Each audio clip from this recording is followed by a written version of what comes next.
नमस्कार दोस्तों, आज जिस मूवी के बारे में हम बात करने जा रहे हैं उस मूवी का नाम है जेल। और ये जो मूवी थी ये मुझे काफ़ी ज़्यादा इमोशनल कर देती है। रीज़न बिहाइंड दिस इज़ कि मैंने ऐसे ही टाइम पास के लिए देखी थी और ये शायद इतनी फेमस भी नहीं है इतनी मूवी ये। इसमें है नील नितिन मुकेश जो कि बहुत ही कम मूवीज़ में एक्ट कर चुके हैं। और चलिए फिर इसकी स्टोरी की तरफ चलते हैं।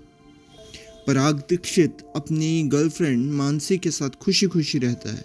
उसकी ज़िंदगी में तब मोड़ आता है जब उसे ड्रग केस में झूठा फंसाया जाता है। उसके दुर्भाग्य के लिए उसका दोस्त केशव राठौर जिम्मेदार है। पराग को बांद्रा में एक पुलिस अधिकारी पर गोली चलाने और नशीले पदार्थ रखने के आरोप में गिरफ्तार किया जाता है। उसका साथी केशव राठौर गंभीर रूप से घायल हो जाता है और उसे गंभीर रूप में ही अस्पताल में भर्ती करवाया जाता है। पराग को एक भीड़ भाड़ वाली बैरक में रखा जाता है जहां चलने फिरने के लिए भी बिल्कुल जगह नहीं है। जेल में उसे मानसिक रूप से प्रताड़ित किया जाता है, लेकिन अंततः वह अपनी नई स्थिति के लिए तालमेल बिठा लेता है। मानसी ने प्रारंभिक सुनवाई में उसका प्रतिनिधित्व करने के लिए अधिवक्ता हरीश भाटिया को नियुक्त किया, लेकिन न्यायाधीश ने उसे जमानत देने से इनकार कर दिया।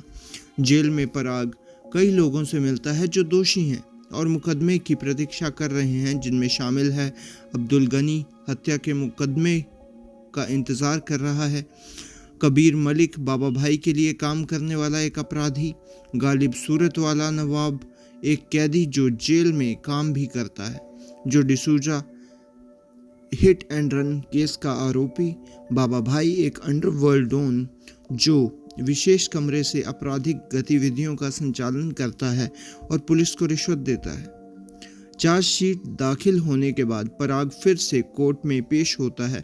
अपराध की गंभीरता और सबूतों से छेड़छाड़ के डर से उसे जमानत देने से मना कर दिया जाता है। महीनों बाद केशव की अस्पताल में मौत हो जाती है। पराग की दोस्ती नवाब से होती है जो उसके प्रति सहानुभूति रखता है। गनी बाबा भाई का गुर्गा बन जाता है और जमानत पर रिहा हो जाता है। उसे पता चलता है कि उसकी पत्नी ने किसी दूसरे आदमी से शादी कर ली है और वह अपनी जान लेने के लिए आगे बढ़ता है। गालिब पुलिस को रिश्वत देकर जेल से भाग जाता है, जो को जमानत मिल जाती है और वह अपने कपड़े दान करके जश्न मनाता है। गुस्साए पराग ने उसकी पिटाई कर दी। सज़ा के तौर पर पराग को एकांत कारावास में भेज दिया जाता है। नवाब के अनुरोध पर 10 दिनों के बाद उसे रिहा कर दिया जाता है। कबीर की मदद से उसे मानसी और उसकी मां से मिलने के लिए अस्पताल जाने की अनुमति मिलती है।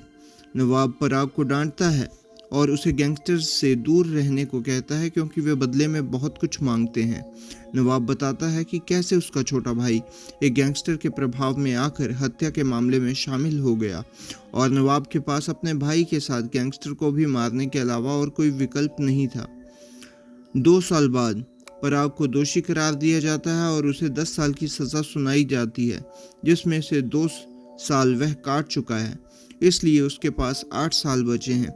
खुद पर और सिस्टम पर भरोसा न होने के कारण पराग आत्महत्या करने के बारे में सोचता है। पराग कबीर से कहता है कि वह बाबा भाई से उसे जेल से बाहर निकलवाने के लिए कहे। वह बदले में कुछ भी करने को तैयार हो जाता है। दूसरी जेल नियमित स्थानांतरण की प्रक्रिया चल रही है। बाबा भाई की मदद से पराग को नासिक जेल में स्थानांतरित कर दिया जाता है। ट्रांसफ़र के दौरान एक भ्रष्ट अधिकारी पराग को कबीर के ट्रांसपोर्ट में रख देता है। कबीर और उसका गैंगस्टर दुर्घटना करके भाग जाते हैं, लेकिन पराग वहीं रहता है। जेलर अरविंद जोशी नवाब को घटनाओं के बारे में बताते हैं और पराग के लिए खुश होते हैं। कोल्हापुर जेल में पराग अपने जीवन और परिस्थितियों में आशा खोजने की कोशिश करता है। 6 महीने बाद मानसी एक नया वकील नियुक्त करती है जो पराग की बेगुनाही साबित करता है। पराग को बरी कर दिया जाता है। कुछ समय बाद वह और मानसी जेल से में नवाब से मिलने आते हैं। तो दोस्तों ये थी इस मूवी की स्टोरी और जिस वजह से ये दिखाया गया है ये सब कुछ मतलब बहुत ही ज़्यादा इमोशनल कर देता है। यहाँ तक कि ऐसे कहा जाता है कि नील नितिन मुकेश अच्छे एक्टर नहीं हैं, बट इस मूवी में इतना मतलब इमोशनल करने वाली ये मूवी है कि आपको देखनी चाहिए।